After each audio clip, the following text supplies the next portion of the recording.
Hello दोस्तों, नमस्कार। स्वागत है आपके अपने YouTube चैनल एग्जाम वाणी पर। दोस्तों, वैदिक सभ्यता का ये अपना दूसरा वीडियो है। इससे पहले के वीडियो में हम ऋग्वैदिक काल और उत्तर वैदिक काल दोनों के हम साहित्यिक और पुरातात्विक स्रोतों को पढ़ चुके हैं।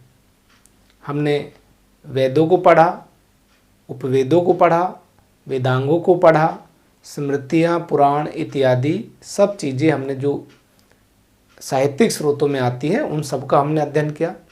इसके अलावा हमने ये भी देखा कि ऋग्वैदिक काल के मृदभांड किस प्रकार के थे और वो कहाँ कहाँ मिले, जबकि उत्तर वैदिक काल के मृदभांड किस प्रकार के थे और वो कहाँ कहाँ मिले।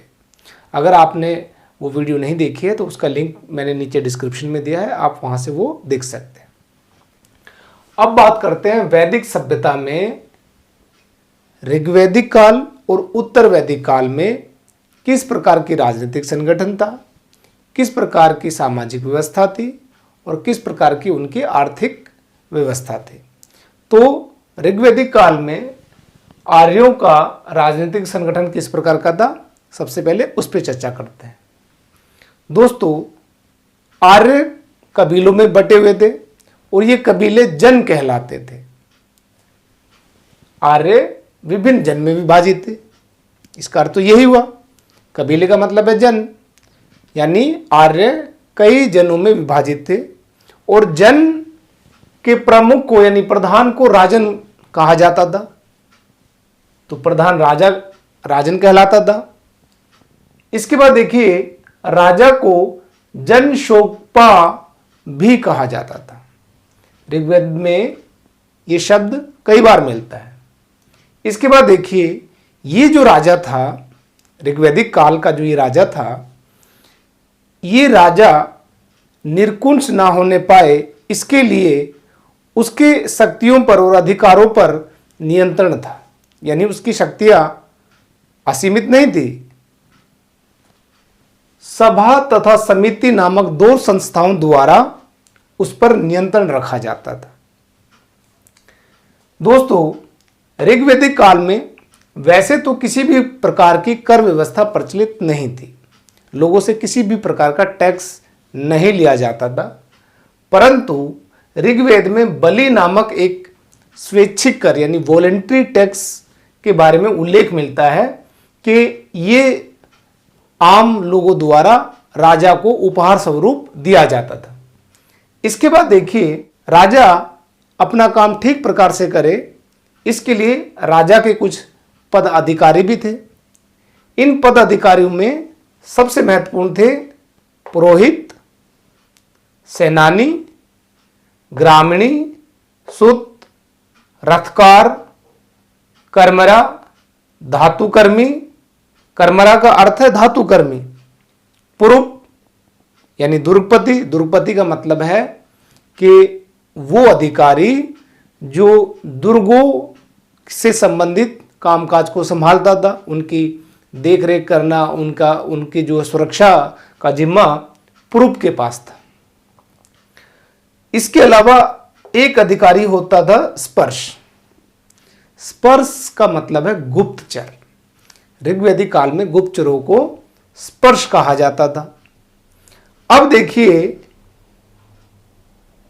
सेनानी, ग्रामणी, सूत, रथकार, कर्मरा को संयुक्त रूप से रत्नीन कहा जाता था। तो अगर एग्जाम में क्वेश्चन आ जाए कि इनमें से कौन से पद अधिकारी रत्नीन में शामिल होते हैं, तो हमको ये पता होना चाहिए कि सेनानी, ग्रामीणी, सूत, रथकार तथा कर्मरा ये रत्नीन में भी शामिल होते थे। पुरोहित एक महत्वपूर्ण पद था। इसकी महत्वता बहुत अन्य पदाधिकारियों में सबसे ज्यादा थी। दूसरा जो महत्वपूर्ण पदाधिकारी था वो था सेनानी। इन पदाधिकारियों के अलावा भी कुछ अधिकारी थे, जैसे उपस्थि तथा इभय। उपस्थि तथा इभय राजा के व्यक्तिगत सेवक होते थे। तो ये राजा के पदाधिकारी हैं। इसके बाद देखिए, ऋग्वैदिक काल में न्याय प्रशासन। दोस्तों, ऋग्वैदिक काल में न्याय का जिम्मा राजा के पास था, यानी न्याय करने का अधिकार, और या हम कह सकते हैं कि मुख्य न्यायाधीश राजा ही होता था। परंतु राजा न्याय करने के लिए पुरोहित की सहायता लेता था, यानी पुरोहित से सलाह मशवरा करके ही राजा किसी निर्णय पे पहुंचता था, न्याय करता था। इसके बाद देखिए, ऋग्वैदिक काल में कुछ संस्थाएं थी।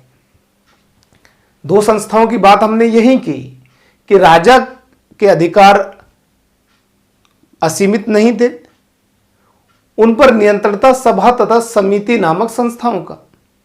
तो देखिए, ऋग्वेद में 5 संस्थाओं का उल्लेख मिलता है। ये कौन कौन सी है? सबसे पहली है विदित।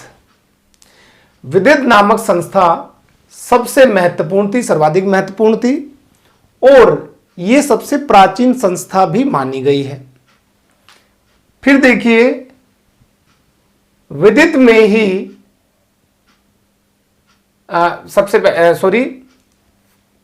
इसके बाद देखिए, विदित का कार्य सामाजिक, धार्मिक और सैन्य कार्य संभालना था, यानी सामाजिक, धार्मिक और सैन्य कार्यों के लिए अगर कोई जिम्मेदार संस्था थी तो वो थी विदित।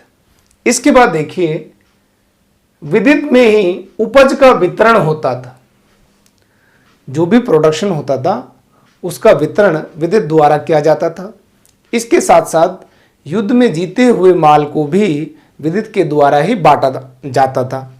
इसके बाद देखिए, विदित में महिलाएं भी शामिल थी, यानी महिलाओं को भी उसमें स्थान दिया जाता था। और विदित का ऋग्वेद में 122 बार उल्लेख मिलता है। तो 122 बार उल्लेख मिलने से स्पष्ट होता है कि ये ऋग्वैदिक काल की सबसे महत्वपूर्ण संस्था थी। इसके बाद देखिए, दूसरी संस्था है सभा। सभा, इसका 8 बार उल्लेख मिलता है। सभा में महिलाएं भी शामिल थी, और जो महिलाएं सभा में शामिल थी उन्हें सभावती कहा जाता था। संसद के यह सभा संसद के रूप में कार्य करती थी, यानी इसे एक संसद का हम उदाहरण मान सकते हैं, और सभी प्रकार के राजनीतिक एवं प्रशासनिक कार्य का भार सभा पर ही था। इसके बाद देखिए, तीसरी जो महत्वपूर्ण संस्था है वो है समिति। दोस्तों, समिति का उल्लेख ऋग्वेद में 9 बार मिलता है। ये सभा से अधिक महत्वपूर्ण थी। इसका जो महत्व था वो सभा से कहीं ज्यादा था। क्यों? एक तो ये राजा मतलब चुना जाता था, उस राजा के चुनाव से संबंधित सबसे महत्वपूर्ण समिति यही थी, इसका कार्य था ये। इसके बाद देखिए, यह एक जनसभा थी। इसकी तुलना लोकसभा से की गई है। हमारी संसदीय व्यवस्था में जो निम्न सदन है लोकसभा, उससे इसकी तुलना की गई है। इसके बाद जो अगली संस्था है वो है गण। गण दोस्तों कुलीन लोगों की सभा थी, यानी इसमें कुछ महत्वपूर्ण पदाधिकारी और राज्य के कुछ जो है विशेष व्यक्ति शामिल थे। ये कुलीन लोगों की सभा थी। इसके बाद जो अगली संस्था है वो है परिषद। परिषद एक जनजातीय सैन्य सभा थी, और जनजातियों से संबंधित जितने भी कार्य थे उनका निष्पादन इस परिषद द्वारा ही किया जाता था। और उत्तर वैदिक काल में तो इस परिषद का महत्व और अधिक बढ़ गया था। अब ध्यान देने वाली बात यह है कि केवल 2 ही ऐसी संस्थाएं थी जिसमें कि स्त्रियों को शामिल किया गया था। एक थी विदित और दूसरी थी सभा। तो दोस्तों, हमने यहां पर ऋग्वैदिक काल के राजनीतिक संगठन को समझा, ऋग्वैदिक काल की प्रमुख संस्थाओं को समझा। अब हम बात करेंगे ऋग्वैदिक काल के सामाजिक संगठन की। तो देखिए, राजनीतिक संगठन के बाद अब बात करते हैं ऋग्वैदिक कालीन सामाजिक संगठन की। देखिए दोस्तों, ऋग्वैदिक समाज जो है वो कई इकाइयों में बटा हुआ था, जिसमें से सबसे छोटी इकाई थी ग्रह या कुल। ग्रह के मुखिया को ग्रहपति कहा जाता था, जबकि कुल के मुखिया को कुलपति कहा जाता था। परिवार संयुक्त परिवार था, यानी परिवार में सभी लोग एक साथ रहते थे, या कह सकते हैं कि 2-3 पीढ़ियां एक साथ रहती थी। इसके अलावा देखें, अगर हम समाज में विवाह की स्थिति देखें तो ऋग्वैदिक काल में 2 प्रकार के विवाहों का प्रचलन था, जिसमें एक है अनुलोम विवाह। अनुलोम विवाह में पुरुष उच्च वर्ग का जबकि कन्या निम्न वर्ग की थी। दूसरा एक प्रतिलोम विवाह। प्रतिलोम विवाह में पुरुष निम्न वर्ग का जबकि कन्या उच्च वर्ग की थी। इसके बाद देखिए, अगर समाज में यानी ऋग्वैदिक समाज में अगर हम स्त्रियों की दशा की बात करें तो हम पाते हैं कि समाज पुरुष प्रधान जरूर था, परंतु पुरुष प्रधान समाज होने के बाद भी महिलाओं की स्थिति बेहद अच्छी थी। उन्हें कई प्रकार के अधिकार थे, जिसमें विशेषकर शिक्षा का अधिकार है, जो उत्तर वैदिक काल के जो है उत्तर वैदिक काल में धीरे धीरे समाप्त हो जाता है। लेकिन ऋग्वैदिक समाज में महिलाओं की स्थिति काफी अच्छी थी। समाज पुरुष प्रधान जरूर है, लेकिन स्त्रियों की दशा अच्छी है।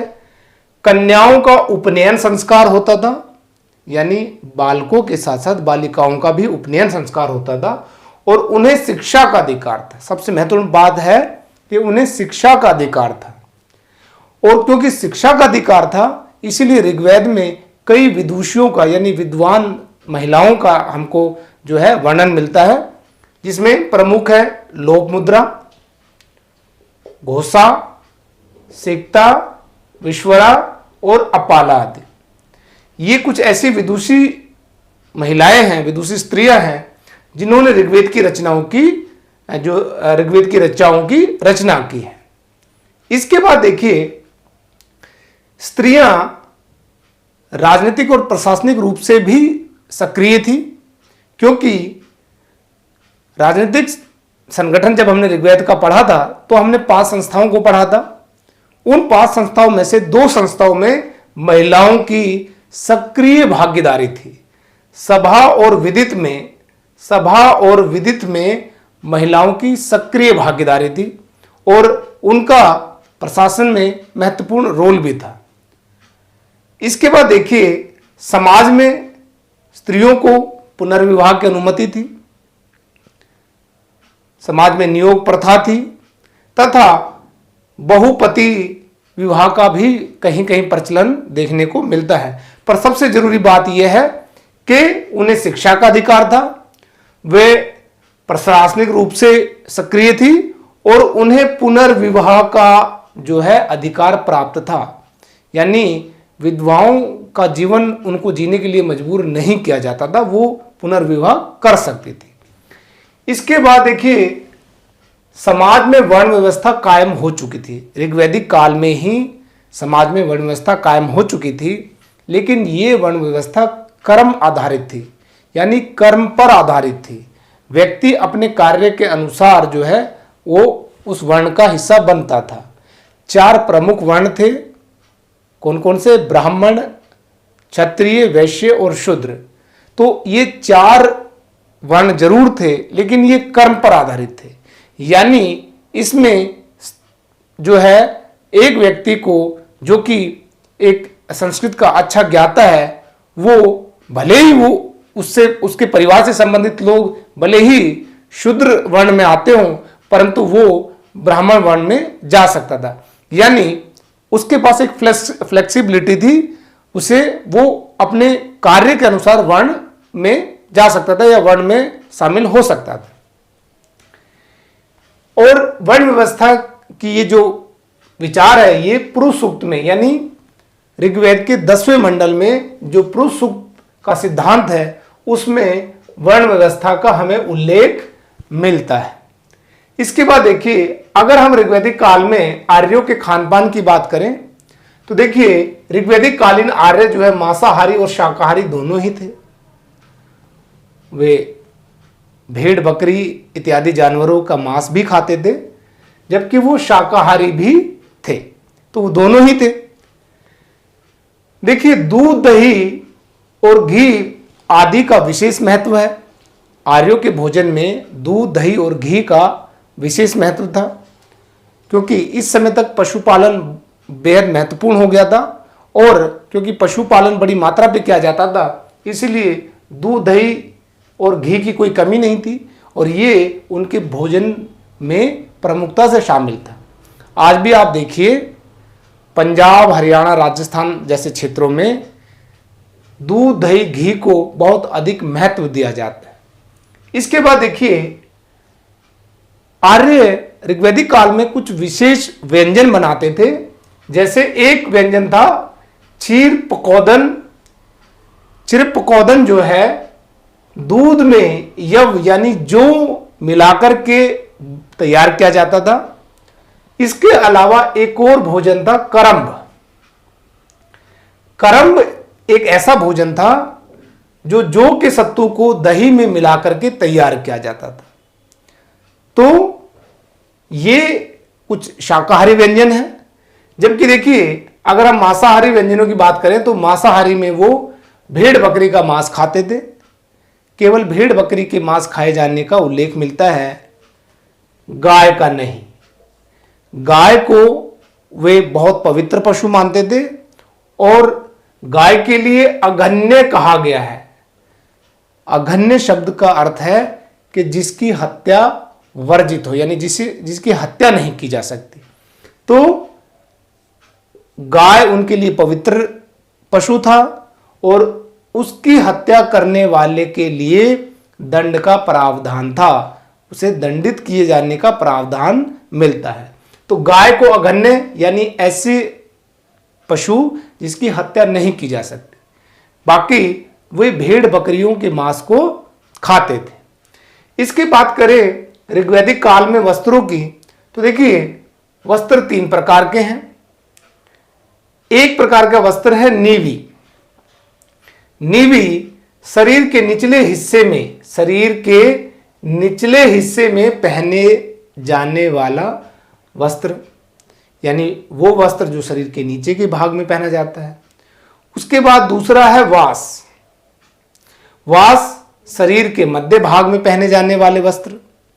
और तीसरे प्रकार का वस्त्र है अधिवास, यानी शरीर को ऊपर से ढकने के लिए, जैसे शूल चादर इत्यादि जो होती हैं, तो अधिवास। तो नीवी, वास और अधिवास ये ऋग्वैदिक कालीन जो है वस्त्र थे।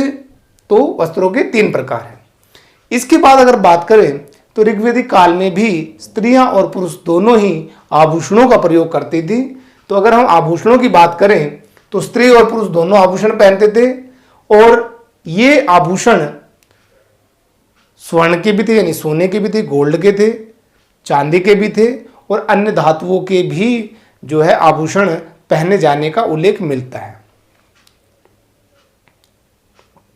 एक विशेष प्रकार का एक स्वर्ण हार जिसे रुकम कहा जाता है, इसका उल्लेख जो है ऋग्वेद में मिलता है। रुकम एक प्रकार का स्वर्ण हार था। इसके बात करें कि आर्यों के मनोरंजन की, तो आर्य रथ दौड़ के द्वारा मनोरंजन करते थे। यानी रथ दौड़ जो है उनका एक प्रमुख मनोरंजक साधन था, क्योंकि घोड़ों का महत्व जो था वो ऋग्वैदिक काल में बहुत अधिक था। घोड़े उनके प्रिय पशुओं में से एक था। तो रथ दौड़, नाच गाना और पासे का खेल यानी जुआ, तो पासे का खेल भी मनोरंजन के साधन में एक बड़ा महत्वपूर्ण साधन था। बात करें तो समाज में दास प्रथा का प्रचलन था। ऋग्वेद में दासों का उल्लेख मिलता है, और दास जो है वो उस समय के समाज में एक बड़ा महत्वपूर्ण कंटेंट था। ऋग्वेद में दासों की प्रथा विद्यमान थी और कहा जाता है कि पुरोहितों इत्यादि को दान में दास दिया जाता था। हालांकि ये दास जो है वो घरेलू कार्यों में ही लगाए गए थे, इनसे कृषि कार्य नहीं कराए जाते थे। तो ये तो रही ऋग्वैदिक संस्कृति में हमने बात की सामाजिक संगठन की। अब इसके बाद बात करते हैं आर्यों के आर्थिक संगठन की कि किस तरीके की उनकी आर्थिक व्यवस्था थी। तो देखिए, सामाजिक संगठन के बाद अब ऋग्वैदिक काल के आर्थिक जीवन की बात करते हैं। आर्थिक जीवन, ऋग्वैदिक आर्यों का जो मुख्य व्यवसाय था वो था पशुपालन। अभी कृषि इतना महत्वपूर्ण नहीं हुआ था, क्योंकि वो स्थायी जीवन अभी भी आर्य नहीं जी रहे थे, कबीलाई थे और वो एक जगह से दूसरी जगह स्थानांतरित होते रहते थे। इसीलिए पशुपालन मुख्य व्यवसाय था। गाय का पशुपालन में सर्वाधिक महत्व था, यानी गाय सबसे महत्वपूर्ण थी। उसे अगण्य कहा गया है, यानी ऐसा पशु जिसकी हत्या नहीं की जा सकती। गाय का सर्वाधिक बार उल्लेख मिलता है 176 बार। 176 बार गाय का उल्लेख मिलता है। गाय की गणना संपत्ति में की जाती थी, यानी जिस व्यक्ति के पास जितनी अधिक गाय, उसे उतना ही धनवान माना जाता था, उसे उतना ही पैसे वाला माना जाता था। जैसे आज के समय में जिसके पास जितनी जो है वो मूवेबल और इमूवेबल संपत्ति होगी, वो उतना ही रिच माना जाएगा। वैसे ही उस समय के ऋग्वैदिक समाज में जिसके पास जितनी अधिक मात्रा में गायें होंगी, वो उतना ही जो है वो धनवान या अमीर समझा जाता था। इसके बाद बात करें कि गाय के बाद जो दूसरा महत्वपूर्ण पशु था वो था घोड़ा, क्योंकि घोड़ा उनके यातायात का भी साधन था। वो रथ खींचने के काम भी आता था और वो युद्धों में प्रयुक्त होता था। अगर हम देखें कि आर्यों के जो है युद्ध जीतने का अगर कारण देखें तो उसमें घोड़ा एक प्रमुख है, क्योंकि घोड़े के द्वारा ये चीज़ें संभव हो कर पाए, क्योंकि घोड़ा तेज गति से चलने वाला पशु है। तो दूसरा प्रमुख पशु घोड़ा था। हालांकि ऋग्वैदिक काल में दूसरे जानवरों का भी उल्लेख मिलता है, जैसे बैल का उल्लेख मिलता है, भैंस का मिलता है, भैंसा का मिलता है, बकरी और जो है भेड़ का मिलता है। पर सबसे प्रमुख यानी उनकी जो आर्थिक जीवन का आधार पशु थे, और उन पशुओं में भी सबसे प्रमुख थी गाय। जबकि अगर दूसरे जानवर की बात करें तो दूसरा प्रमुख जानवर घोड़ा था। अगर हम बात करें कृषि की, तो मैं कह चुका हूं कि पशुपालन मुख्य कार्य था। कृषि तो द्वितीय कार्य या कह सकते हैं कि गौण कार्य था। कृषि का उल्लेख केवल 24 श्लोकों में ही मिलता है। ऋग्वेद के 24 श्लोकों में ही कृषि का उल्लेख मिलता है। जुते हुए खेत को क्षेत्र कहा जाता था। ऋग्वेद में क्षेत्र का अर्थ है जुता हुआ खेत, जबकि उपजाऊ भूमि को उर्वरा कहा जाता था। उर्वर भूमि, आज भी हम कहते हैं उपजाऊ भूमि को उर्वर, तो उस समय भी उपजाऊ भूमि को उर्वरा कहा जाता था। इसके बाद देखिए, ऋग्वेद में एक ही अनाज के उगाए जाने का उल्लेख मिलता है। केवल एक ही अनाज के उगाए जाने का उल्लेख मिलता है, और वो है यव। यव का अर्थ है जौ, यानी केवल ऋग्वैदिक आर्य जौ से ही परिचित थे। इसके बाद बात करते हैं उद्योग धंधों के। तो ऋग्वेद में कई प्रकार के शिल्पियों का जो है वो उदाहरण मिलता है, उनका उल्लेख मिलता है, जैसे बढ़ई, रथकार, बुनकर, चर्मकार, कुम्हार इत्यादि। ऋग्वैदिक कालीन जो समाज था वो ग्रामीण समाज था, और ग्रामीण समाज की जो क्योंकि ग्रामीण अर्थव्यवस्था थी, तो यहाँ पर बढ़ई, रथकार जैसे शिल्पियों की मुख्य भूमिका थी। अगर हम बात करें व्यापार की, तो ऋग्वेद में समुद्र का स्पष्ट उल्लेख नहीं मिलता है। कहीं पर भी ये स्पष्ट रूप से नहीं कहा गया है कि आर्य समुद्र से परिचित थे। तो क्योंकि आर्य समुद्र से परिचित नहीं थे, ये स्पष्ट नहीं है, तो कह सकते हैं कि व्यापार पूर्णतः आंतरिक था, केवल आंतरिक भागों में ही व्यापार का प्रचलन था, और वस्तु विनिमय पर ये जो है व्यापार आधारित था, यानी बार्टर सिस्टम चलता था। चीज के बदले चीज, यानी वस्तु के बदले वस्तु, आर्टिकल के बदले आर्टिकल, वस्तु विनिमय पर यह पूरा व्यापार आधारित था। इसके बाद बात करें कि लेन देन में गाय मुख्य माध्यम थी। गाय जो है वो प्रोस्पेरिटी का साइन थी, यानी जिसके पास जितनी अधिक मात्रा में गाय होगी वो उतना ही रिच समझा जाता था। तो एक्सचेंज में यानी लेन देन में गाय एक मुख्य माध्यम थी। तो अब क्योंकि पूरा ग्रामीण व्यवस्था थी, इसीलिए हम कह सकते हैं कि अर्थव्यवस्था ग्रामीण थी, ये एक ग्रामीण अर्थव्यवस्था थी। इसके बाद करें आर्यों के धार्मिक जीवन की, तो देखिए आर्यों के जो देवता हैं वो 3 प्रकार के हैं। आकाश के देवता, अंतरिक्ष के देवता और पृथ्वी के देवता। आकाश के देवताओं की बात करें तो आकाश के देवताओं में सूर्य, वरुण, मित्र, पूषण, उषा, सविता आदि। अंतरिक्ष के देवताओं की बात करें तो इंद्र का उल्लेख सर्वाधिक बार, यानी करीब 250 बार जो है वो इंद्र का उल्लेख मिलता है ऋग्वेद में। जबकि वरुण की अगर हम बात करें, जो कि आकाश का देवता है, तो आकाश के देवता वरुण का उल्लेख 200 बार मिलता है। जबकि अंतरिक्ष के देवता इंद्र का उल्लेख 250 बार मिलता है। तो इंद्र जो है कहीं अधिक महत्वपूर्ण है, और इंद्र के लिए पुरंदर शब्द का भी प्रयोग किया गया है। पुरंदर का अर्थ होता है किलो को तोड़ने वाला। तो एक बड़ा इंपॉर्टेंट क्वेश्चन है, एग्जाम के अंदर पूछा जा सकता है कि इंद्र का एक अन्य नाम क्या था, तो पुरंदर था। पुरंदर यानी जो किलों को तोड़ता है, क्योंकि ये युद्ध का देवता था। वर्षा के साथ साथ ये युद्ध का देवता भी माना गया। तो अंतरिक्ष के देवताओं में इंद्र, मरुत जो कि आंधी तूफानों के देवता थे, रुद्र, वायु, आप आदि। इसके बाद स्थान आता है पृथ्वी के देवताओं का। तो पृथ्वी के देवताओं में विशेषकर ऐसे देवता हैं जो कि प्रकृति से किसी न किसी रूप से जुड़े हुए हैं, जैसे अग्नि है, सोम है, नोवा मंडल। तो भगवान सोम जो कि प्रकृति और या वनस्पतियों के देवता है, उन्हीं का उल्लेख है। यानी पूरे का पूरा ऋग्वेद का जो नोवा मंडल है, नोवा अध्याय है, वो समर्पित है भगवान सोम को। और भगवान सोम जो है वो पृथ्वी के देवता है। इसके बाद पृथ्वी जो धरा की देवी है, और फिर है बृहस्पति। जो ऋग्वैदिक धार्मिक व्यवस्था है उसमें पुरुष देवताओं की जो है वो प्रधानता है। पुरुष देवताओं की प्रधानता होने के कारण जो है, जो देवियां हैं, जो ऋग्वैदिक कालीन जो धार्मिक देवियां हैं, उनका जो है उल्लेख बहुत कम मिलता है। कुछ प्रमुख देवियां हैं, जैसे उषा, ये प्रभात की देवी मानी जाती है। पृथ्वी जो कि धरा की देवी मानी जाती है।